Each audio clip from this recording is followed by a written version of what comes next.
दोस्तों, क्या आप भी करंट अफेयर्स या जीके पढ़ने के बाद भूल जाते हैं? क्या आपको भी एग्ज़ाम में ऑप्शंस के बीच में कन्फ्यूज़न होता है? तो इस वीडियो में मैं आपको इस प्रॉब्लम का कंप्लीट सॉल्यूशन दूँगा। तो पिछले साल मुझे सद्गुरु के आश्रम में जाने का मौका मिला। वहाँ मुझे आईआईटी बॉम्बे के एक रिटायर्ड कॉलेज प्रोफेसर मिले। हमारी थोड़ी देर बात थी। उस बातचीत के दौरान उन्होंने मुझे एंशिएंट मेमोरी टेक्निक्स के बारे में बताया कि कैसे पहले के गुरुकुल में बच्चों को याद कराया जाता था। तो पहले तो एंशिएंट मेमोरी टेक्निक्स 2 नियम पे आधारित है। नियम नंबर 1 है श्रुति और स्मृति। हम ज़्यादातर लोग मानते हैं कि उनकी मेमोरी पहले से ही ऐसी है, वो जो भी पढ़ते हैं वो भूल जाते हैं, बिना रिवीजन के वो एग्ज़ाम में परफॉर्म ही नहीं कर सकते। तो अच्छा मुझे बताइए कि हमें सॉन्ग्स तो बड़े जल्दी से याद हो जाते हैं, क्यों? क्योंकि आप सॉन्ग कंसंट्रेशन के साथ सुनते हैं। जब आपका कंसंट्रेशन बहुत हाई होता है तब आपको चीज़ें याद रहती हैं और शॉर्ट्स और रील्स की वजह से आपका रिवीजन भी हो जाता है।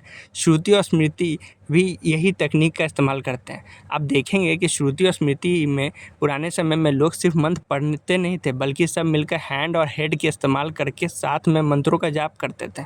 अब देखेंगे कि ऐसे समय में आपके मैक्सिमम सेंसेस बिल्कुल एक्टिव रहते हैं और ये समय में आपका कंसंट्रेशन भी पिक पे रहता है।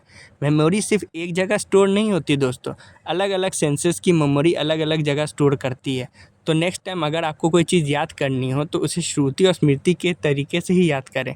उसे दोहराइए, ज़ोर ज़ोर से बोलिए, गुनगुनाइए, बार बार उसे रिपीट करिए और उसे याद करने की कोशिश करिए। इसके अलावा जो भी चीज़ आप प्रैक्टिस करते हैं वो by breaking anything in bits and pieces आप निमोनिक्स बना सकते हो, उसे तोड़ सकते हैं। जैसे फॉर एग्जांपल मैं आपको बताता हूँ, मंत्रों के उच्चारण के लिए उसको बहुत सारे पार्टों में तोड़ दिया जाता था। फॉर एग्जांपल जैसे मंत्र है ओम नमो भगवते वासुदेवाय नमः। तो इसमें आप देख सकते हैं कि बच्चे जो याद करते थे, ओम को एक बार बोलेंगे, नमो को 2 बार, भगवते को भी 2 बार और वासुदेवाय को भी 2 बार और लास्ट में जो नमः है उसको 1 बार। तो इससे आप देख सकते हैं कि 2-2 बार नमो भगवते वासुदेवाय को तो 2-2 बार कहा गया, पर जो फर्स्ट लेटर और लास्ट लेटर होता है उसको सिर्फ 1 बार ही बोला जाता था और इससे उन्हें याद करने में बहुत ज़्यादा आसानी होती थी। तो यही सेम ट्रिक है जो मंत्रों के लिए बच्चे याद करते थे। तो ये प्रैक्टिस ऑलरेडी हम लोग भी करते हैं। जैसे रेनबो के लिए हम लोग कलर्स का याद करते थे, जिसे विवग्योर के नाम से यूज़ करते थे, जो आज तक हम नहीं भूले। इसी तरह हम जब फ़ोन नंबर याद करते हैं तो उसको भी तो हम लोग 2-3 टुकड़े में तोड़ ही के याद करते हैं दोस्तों। तो यही एक श्रुति और स्मृति का मेन टेक्निक है, बार बार रिविज़न करना और चीज़ों को तोड़ तोड़ के याद करना। दूसरा कंसेप्ट है रॉक सॉलिड कंसंट्रेशन होना। ठीक है, हम चीज़ों को बार बार पढ़ेंगे, पर यदि हमारा कंसंट्रेशन ही अच्छा नहीं है, अटेंशन ही नहीं है, तो फिर हम चीज़ें याद कैसे रखा करेंगे।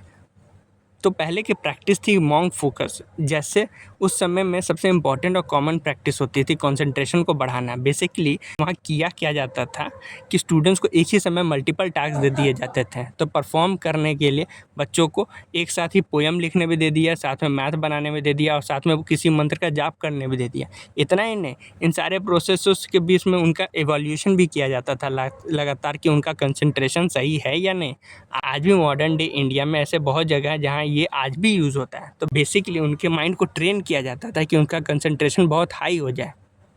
इनसे उनकी ब्रेन की एफिशिएंसी तो बढ़ती थी, मेमोरी भी अच्छी होती थी और जो इनका शॉर्ट टर्म मेमोरी से तो चीज़ें उनकी शॉर्ट टर्म मेमोरी से लॉन्ग टर्म मेमोरी में शिफ्ट हो जाती थी। ये सेम तरीका हम लोग भी इस्तेमाल कर सकते हैं दोस्तों। यहाँ पे हम रूबिक क्यूब सॉल्व कर सकते हैं, पोएम लिख सकते हैं, नया लैंग्वेज सीख सकते हैं। तो कुछ नया चीज़ जो क्रिएटिव हो वो काम साथ में करने से हमारा जो अटेंशन है वो और कंसंट्रेशन है वो बढ़ता है दोस्तों।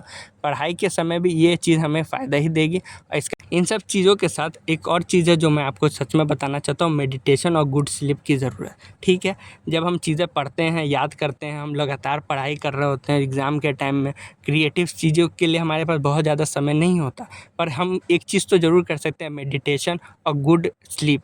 मेडिटेशन का एक पर्टिकुलर तरीका शुरू करना है। अगर आप उसको रेगुलरली एक सर्टेन टाइम तक करते हैं, 2 से 3 महीने पे इसका मेमोरी पे इफेक्ट देखेंगे आप। 8 घंटे की अच्छी नींद लेने से और मेडिटेशन करने से हमारे शरीर में बहुत अच्छे चेंजेस आते हैं। आप देख सकते हैं कि इससे हमारी मेमोरी तो बढ़ती ही है, डेली मेडिटेशन करने से हमारे बॉडी में सेरोटीन का लेवल भी बढ़ता है। सेरोटीन के लेवल बढ़ने से हमारा जो ब्रेन के सेल्स हैं वो ग्रोथ करते हैं और उससे हमारा जो ब्रेन डेवलपमेंट में भी काम आता है। तो आप देखते होंगे कि बहुत सारे बच्चे हैं जो अच्छी नींद लेते हैं, उनका जो मेमोरी होता है वो ज़्यादा अच्छा होता है। इतनी नींद लेंगे, अच्छा मेडिटेशन करेंगे तो आप नोटिस करेंगे दोस्तों कि आपकी मेमोरी बहुत अच्छी हो गई है।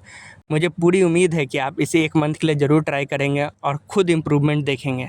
अपना बहुमूल्य समय देने के लिए धन्यवाद। Thank you.